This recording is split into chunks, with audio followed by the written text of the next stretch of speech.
Okay guys, here we are. We found a little spot. I believe we're free and clear. There's certain regulations of camping here. You have to be at least 2 miles away from the gate. So I came in from the north side, which is just off of Bush Highway, which is over in the distance there. I believe I'm free and clear. This is about 2 miles in, but really awesome. We have it's like Bulldog Wash. It's this wash down below, which I might be tempted to go hunting on later, because this be prime pickings for some coyotes or jackrabbits. But we have the Four Peaks out in the distance there, and this is Bulldog Canyon in all of its glory. Guys, here we are, just gathered a bunch of firewood. Really cool how the desert Southwest provides. So here we have just varying degrees of wood. I'm mostly just gathering some Tonka Verde, lots of dead down trees. With drought seasons and other things that come into effect. But pretty much just got my base here. Got a bunch of root balls that I'm gonna burn throughout the night. Digged out my pit. You always want to be cautious and mindful of what you're doing, especially out here. It's fairly wet. It's been raining quite a bit, and the fire danger is low according to the Forest Service's analysis. So now we're just gonna go ahead and get this thing lit. More a natural approach, but this is just fine. Some old newspapers that I collect and use for things like this. Set it out.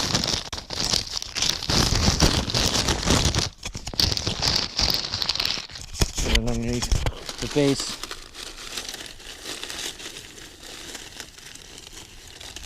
And good old handy dandy.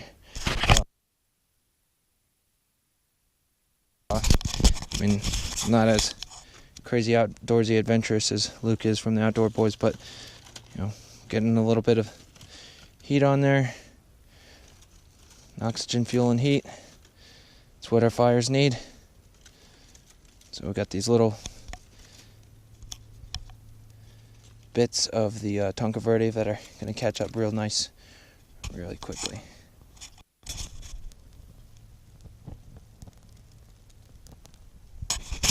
That's a good thing about being here in the desert. Other non-permissive environments like the Pacific Northwest would be a real pain to get this started, but not so much the vibe out here. All right, here we are, set up out in the middle of the freaking desert. Hopefully don't have any wild intruders. Got a good amount of stumps and other things to burn for the night. But other than that, I'm just vibing, hanging out. Somebody passing by. This is a very popular off-road spot, so definitely gonna be seeing some more of that later on. But we have a good sized stump in this fire pit. It should burn for a little bit. So gonna let it do its thing. It's not really that cold out. So somebody text me. Yes, I don't know the temperature. I was gonna actually check, but then that distracted me. Yeah, the Mesa forecast says it's gonna be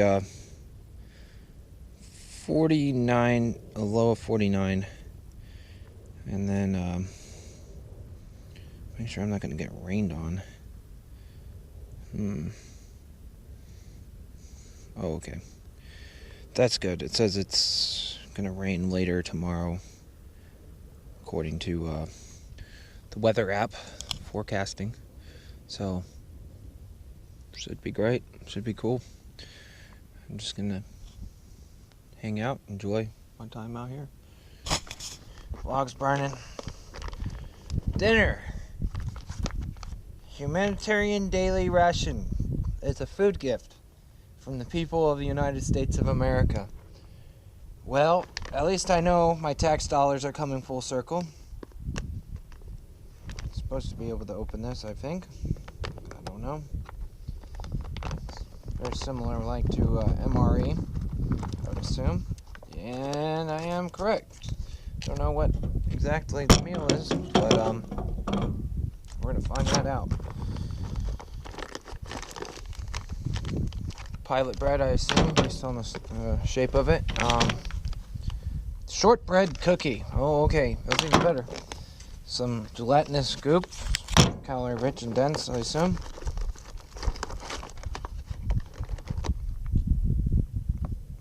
Humanitarian daily. This is a fig bar. Or like I can't pass stool bar. Crushed red peppers, some silverware cutlery. This is crackers. Okay. Quite a bit of food in here. I don't need all of this, but crackers. Oh yeah, this is the stuff. Peanut butter. Really gonna enjoy that. Strawberry jam.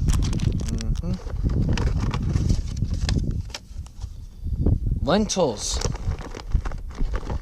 Lentil stew. Beans and rice with tomato sauce. Thought I heard something.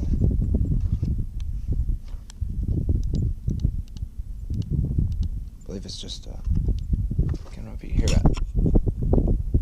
Sounds like bats. Bats using echolocation.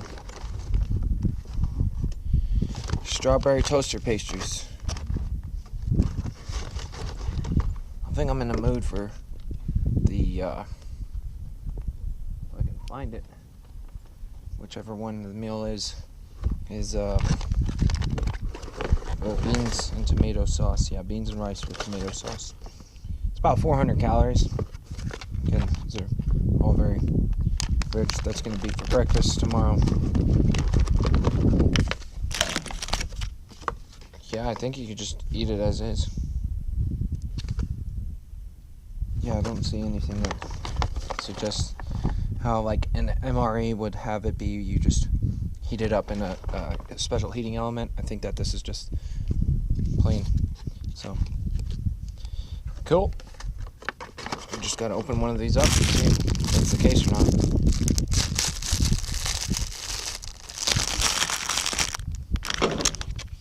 We'll have a cookie and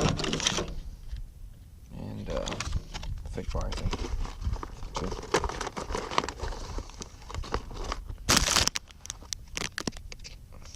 Just imagine you're like in the middle of like some war-torn country and one of these packets just drops out of the air, and you know you just saw your house get blown up by a Northrop Grumman like surface-to-air missile, and you're just like, oh, well, at least I got this slop.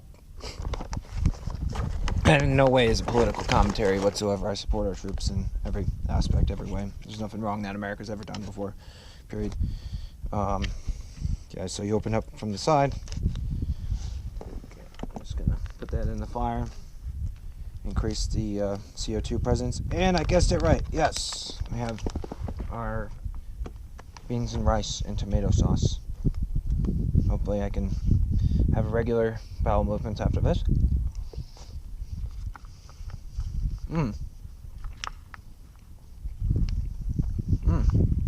It's actually really good. I mean, beans and rice is a survival staple food. Anybody can prepare and have this readily available. Just have to soak it in water. Do necessary steps.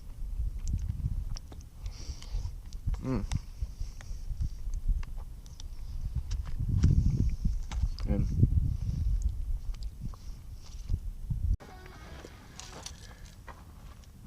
oh my goodness, that was so many calories. Like 1,300, 1,400 calories, something crazy like that. So needless to say, I'm full. And in words of Camping with Steve, YouTuber Steve Willis, it's time for step 2.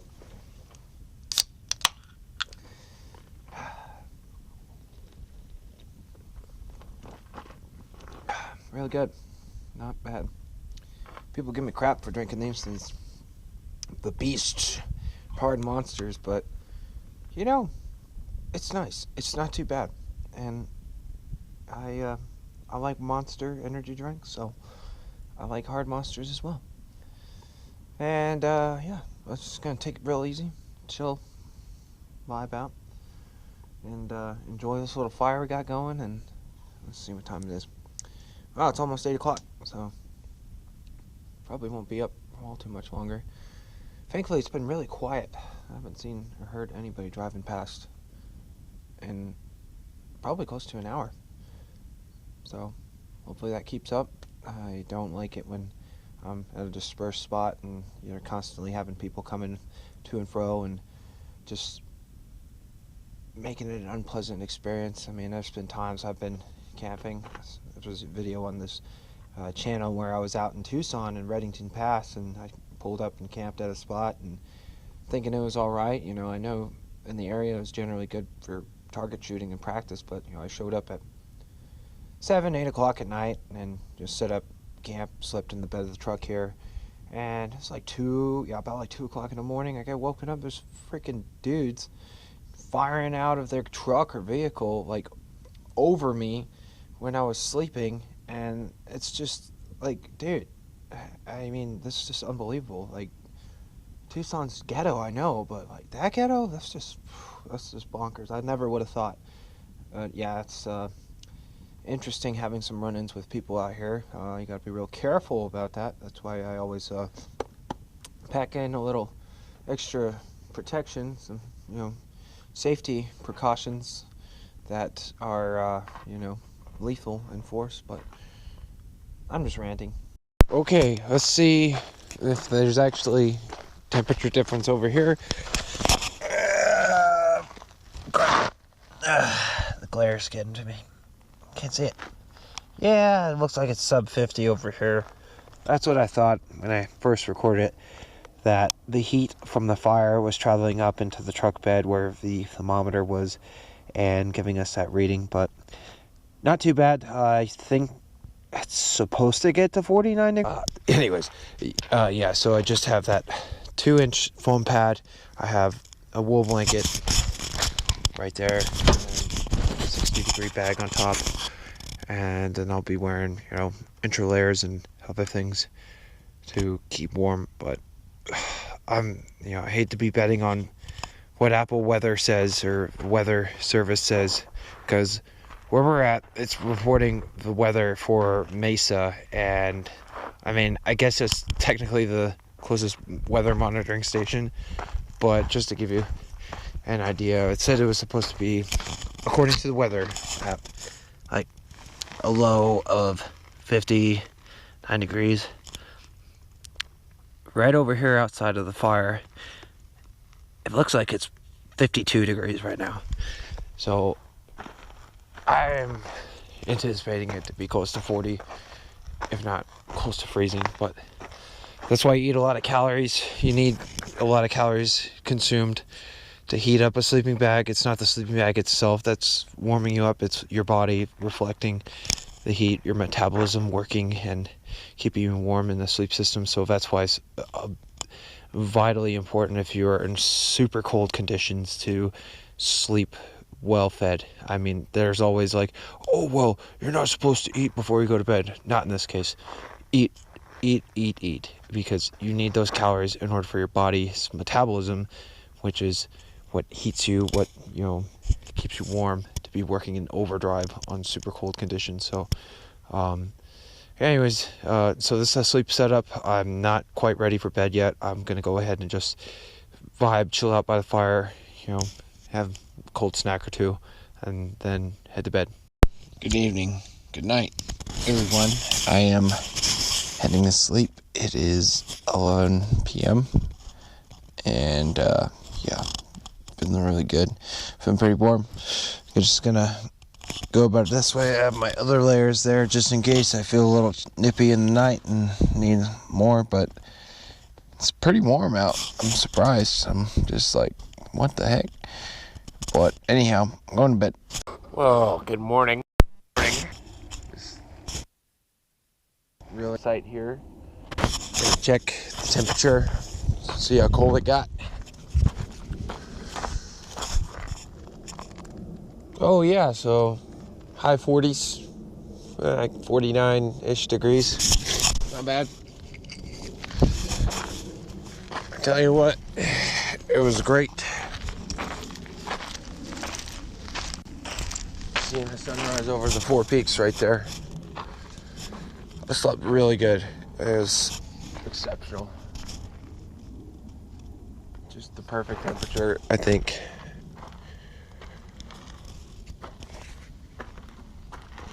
Okay, now I'm gonna go and hunt down in here.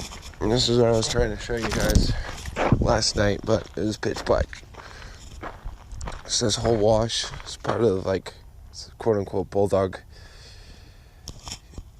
Canyon. So I'm gonna go down in there and see if I can snag a rabbit or two. I got a jacket on though. Alright, here we go. Going down into the creek bed. See what we can get.